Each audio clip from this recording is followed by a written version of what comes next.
short films like Let's Not Waste Time, which was shortlisted for the first Film Fest Singapore, and Me, featuring acclaimed personalities Larry Albright and Michael Fletcher in LA. This year, we know he's working with director Kelvin Sung on the movie The Winning One, helping us understand the role of a producer. Shawn Tan is joining me live in the studio right now. Shawn, welcome aboard. Thanks for joining me on Trending today. Hello. You have been involved in a producer's role in different projects. Let's start talking about that. I think it's important to understand a little bit because us, the average person, nowadays it's interesting. We hear about the director, we hear about the stars.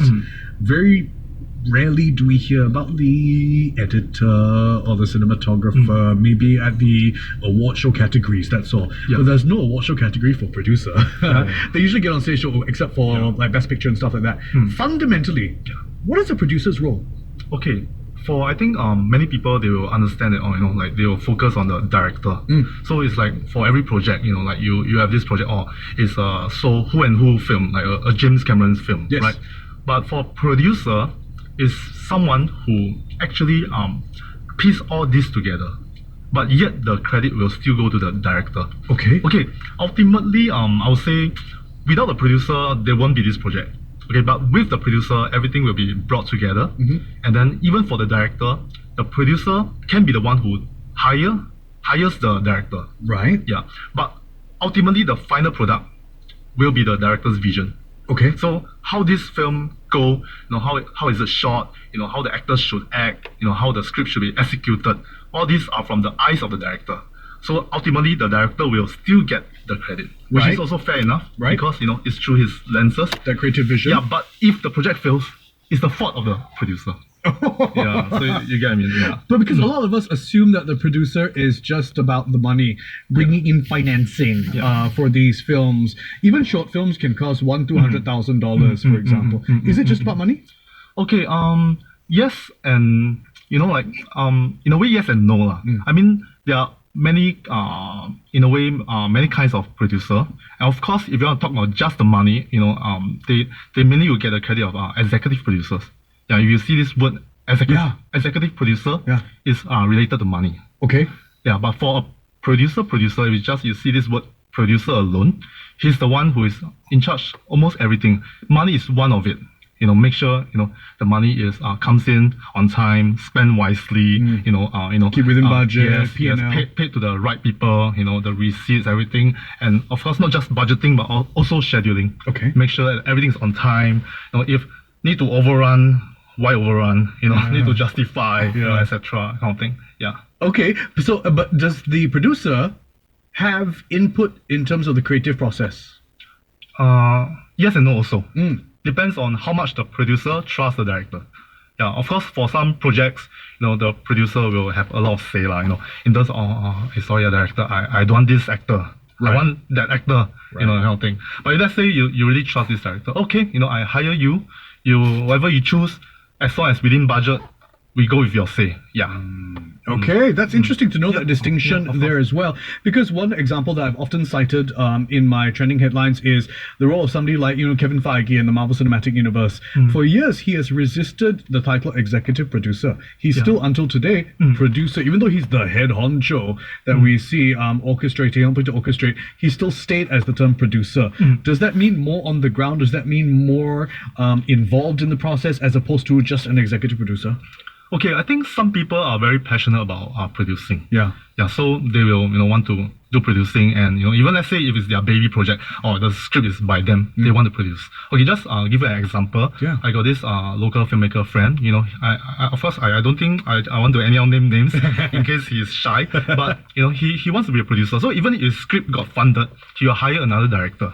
So there's this I'll say there's this in a way like a small little movement that even for the director himself, he's also my friend. He refuses to put his name as who and who's film. Because they want to respect the producers also. It's not my film. It's everyone's film. So there's this small little movement going on even in the local context. Interesting. That's so interesting because, I mean, I've always wondered about that. When you see a Quentin Tarantino film, that kind of thing with the upcoming Once Upon a Time in Hollywood, for example, some of it is marketing because it's brand name recognition, obviously. But maybe are some directors also producers?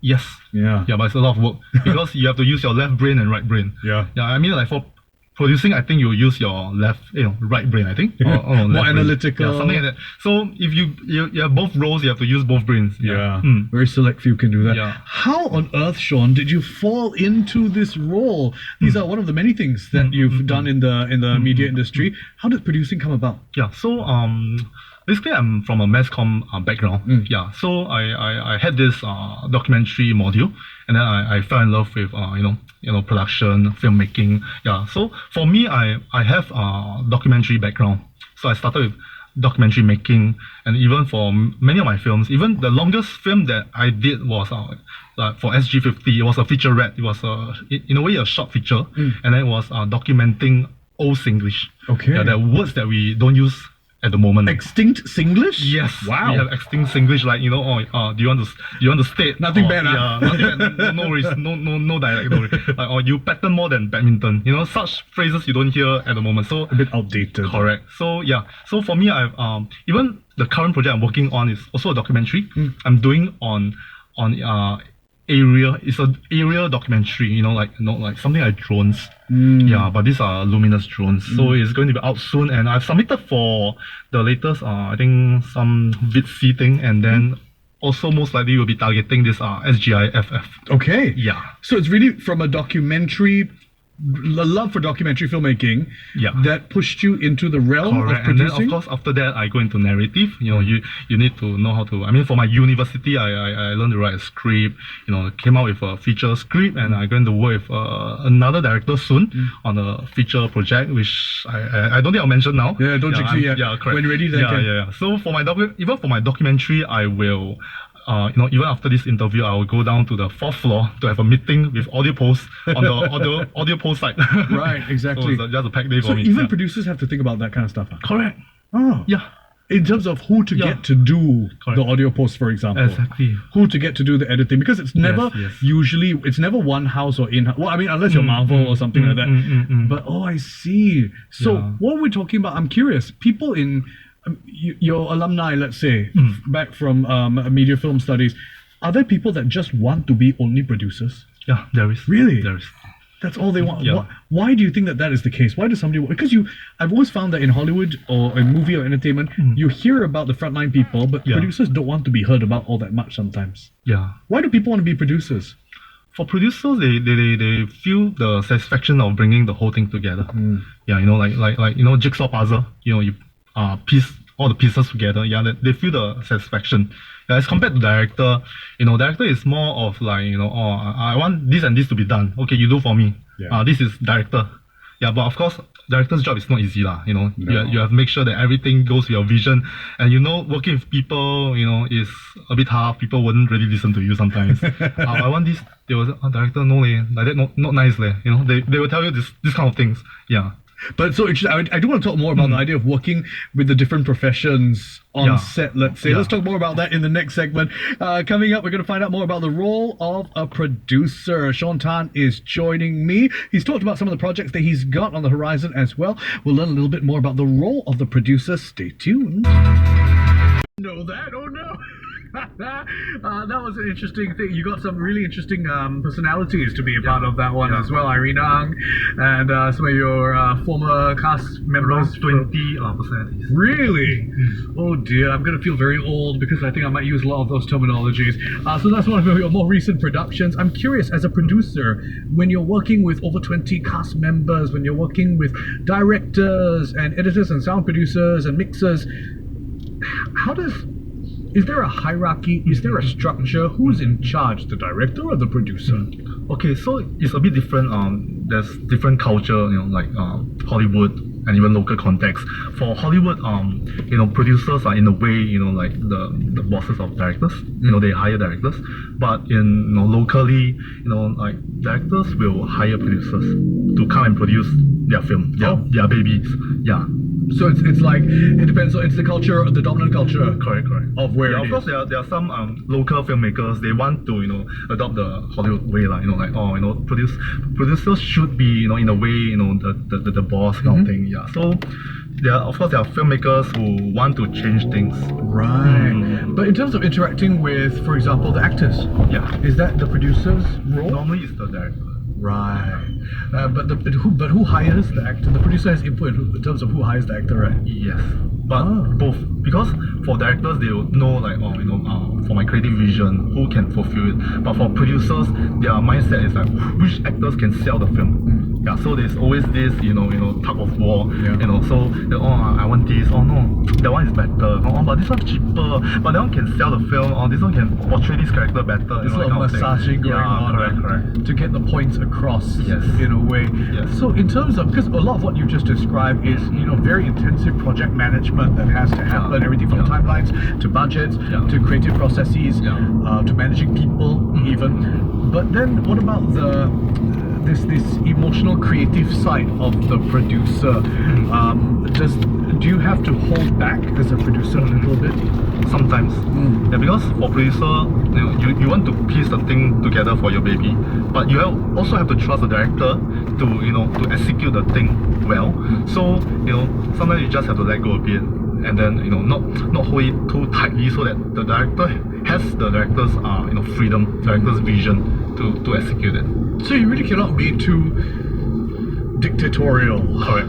You cannot, because that's not the producer's unless role. the director is going totally different direction. Like let's say you want to do a horror, but the director, the way he does every single thing makes people laugh. Then it's like no, this is not the way. And then you have to step in really. Right. Yeah. So are there clashes that happen between All these? the time. All the time. Yeah. It's part and parcel of the industry. Correct. I guess when very passionate people get And together. that's part of the work also.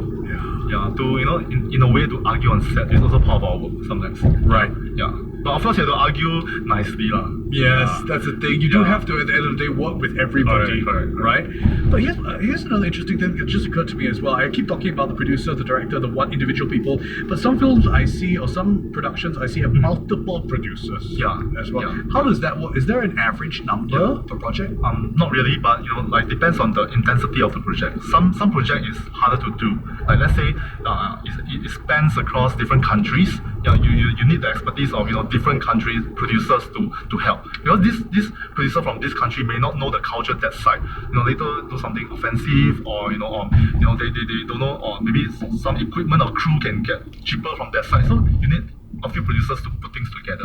Oh, I see. Depending on the extent of what you're producing. Yeah, but if the project is just a simple one, then one or two producers should get the job done. Should get the job done. Yeah. But how long can it take to get a job done? Let me, for example, Lingo, which is your most recent thing that you produced. How long was the? It was a documentary and was funded by the government. So basically, of course, every project, the shooting, I wouldn't say it's too tough, but it's always the planning.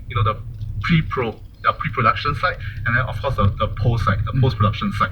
So all these are the longer ones lah. And then for shooting itself, probably for any film like a feature film, maybe around 40 days or even shorter sometimes.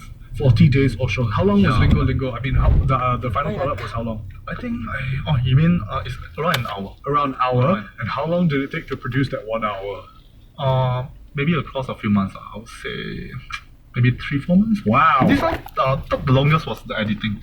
Right. Yeah. See, that's the thing that we don't see. Correct. Unfortunately, but we experience it. Yeah. If it's good editing, we don't notice it. That's how it should be. But I'm curious, it takes up to 2-3 months in some cases. How do producers get paid? Is there a monthly salary situation?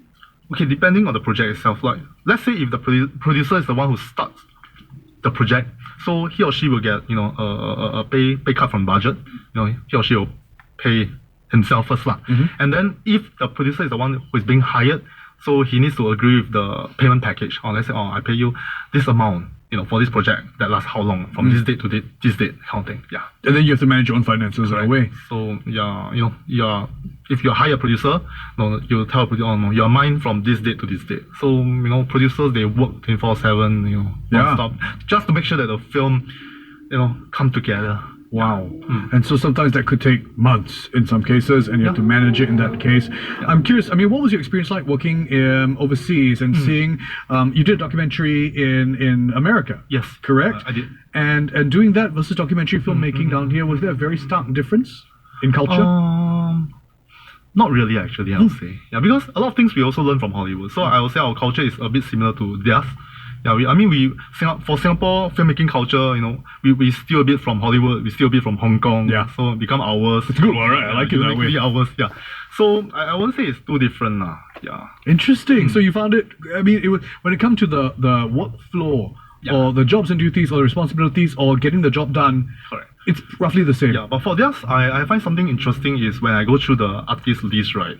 Theirs is quite, The call sheet, very detailed. No, every artist has a profile.